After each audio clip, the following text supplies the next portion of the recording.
What's up, guys? My name is Brooks. I'm a sports nutrition graduate student at Florida State University, and today I want to talk about why variety is important in post-workout meals. Starting off, eating a variety of post-workout foods offers your body a wide range of nutrients from a number of different sources.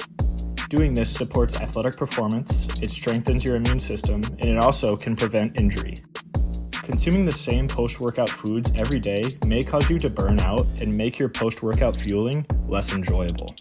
One way that I make sure that I have variety in my post-workout snacks is that I pair a new protein with some carbohydrates in order to ensure some proper recovery. As you can see, I just poured myself some chocolate milk. I'm making myself some toast. When the toast is done, I put some peanut butter on it. I grab some Greek yogurt for another source of protein, and then I'm set to go. Always remember to spice your meals up so that you can perform at your highest level.